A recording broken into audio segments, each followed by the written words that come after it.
la Reserva Federal es una entidad privada hoy en día.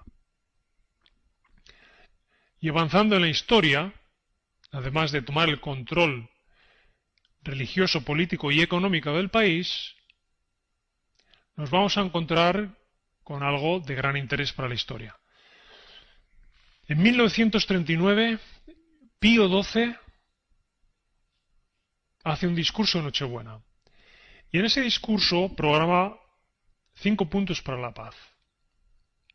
Se había intentado crear una Liga de Naciones tras la Primera Guerra Mundial, pero no tenía poder ejecutivo y judicial.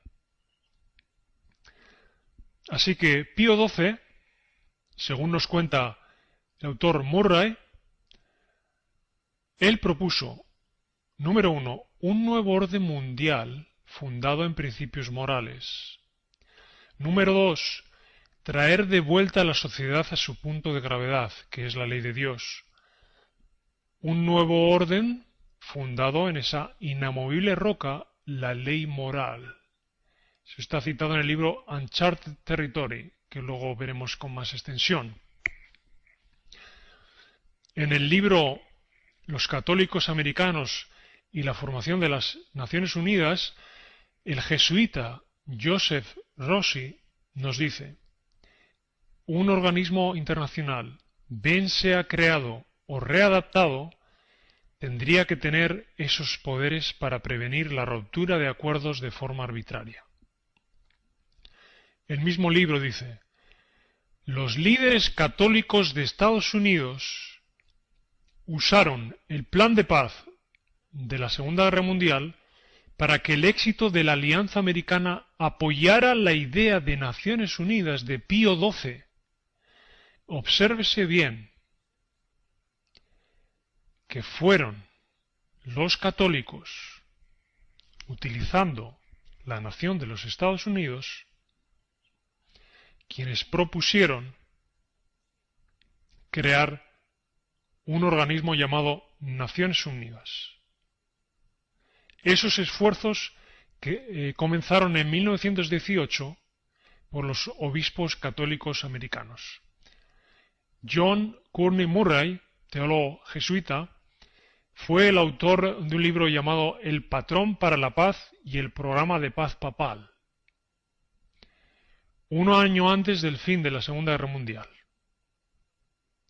Él también fue el autor de la Declaración de Libertad Religiosa del Concilio Vaticano II, que se aprobó en 1965. Edward Conway, jesuita, fue quien escribió Goals for San Francisco. Este es un estudio ecuménico para la Organización Mundial. Quería un código de ley internacional y un tribunal mundial.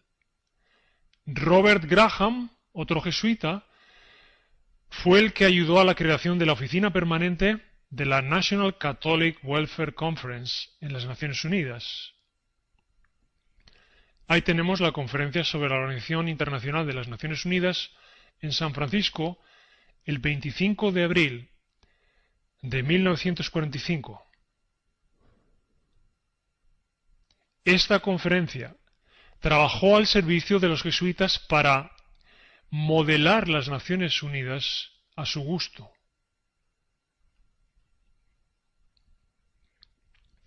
En esa conferencia había 46 países invitados. 24 de los países eran católicos. Y un dato de gran interés es que el mismo domingo 23 de abril hubo una misa por las Naciones Unidas en el Centro Cívico de San Francisco. Muchos delegados y consejeros de la Conferencia Internacional asisten junto con 15.000 personas a esa misa. La misa fue organizada como una petición de ayuda divina para los delegados. Ese es el libro de Joseph Rossi, que habla de cómo los jesuitas y los católicos fueron los que moldearon el surgimiento de las Naciones Unidas.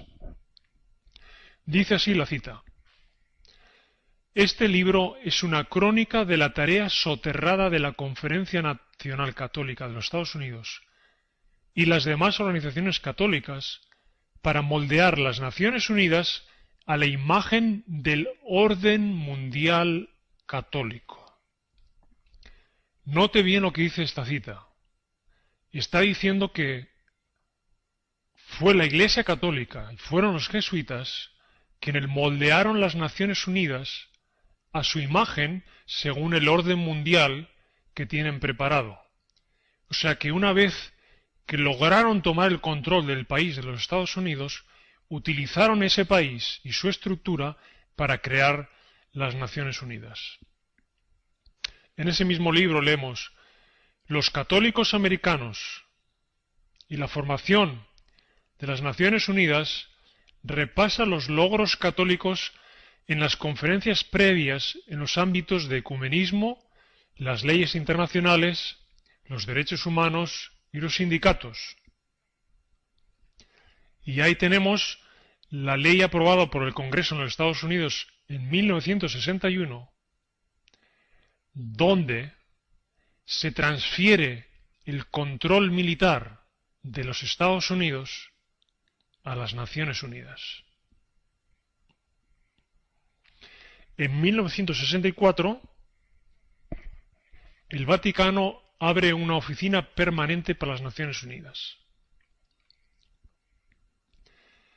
El doctor Muller escribió: Teilhard de Chardin vio siempre las Naciones Unidas como el progreso de su filosofía en un cuerpo institucional. Teilhard de Chardin era un jesuita, y sabemos cuál es la filosofía de los jesuitas, que es tomar el control del planeta, deshacer todo lo que ha hecho la Reforma Protestante por medio del progreso de su filosofía y por medio de todos los instrumentos políticos que estamos viendo. Robert Mueller fue el secretario general, el asistente del secretario general de las Naciones Unidas durante más de 40 años. Este era Teilhard, un jesuita francés evolucionista, marxista, panteísta e eugenicista. Algunas personas lo han considerado el padre de la nueva era. Es uno de los escritores más mencionados por los ocultistas de la nueva era, y este es el hombre que dijo, el hombre cuya filosofía está detrás de lo que hoy se está gestando en las Naciones Unidas. Avanzamos en el tiempo, llegamos a 1947, y lo que fue la Oficina de Servicios Estratégicos pasó a ser la actual CIA, Centro de Inteligencia americano, y Wild Bill Donovan, católico y caballero de Malta, fue el primer y principal protagonista en la formación de la CIA, indudablemente para servir a los intereses de los jesuitas. Ahí tenemos a John McCone, caballero de Malta, quien fue director de la CIA de 1961 a 1965 junto a Kennedy. Ahí tenemos a William Casey, caballero de Malta. Todas estas organizaciones siempre utilizan personajes que están bajo el control de los jesuitas.